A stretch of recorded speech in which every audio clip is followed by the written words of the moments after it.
Hello guys, for today's video, nandito po tayo sa ating lupain. Oh my God!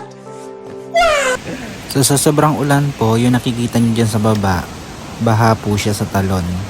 So pupuntahan po natin mamaya sa sobrang tindi ng ulan dito, baha na po siya. So ayun guys, tara na, puntahan natin yung talon.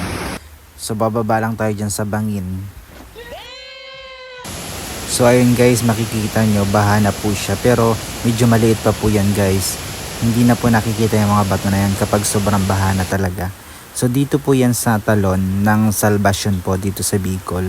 So ganito po siya kapag walang baha. Tahimik, maaliwalas po yung kapaligiran, maganda po yung tubig. Then ipapakita ko po sa inyo yung mga picture namin dyan.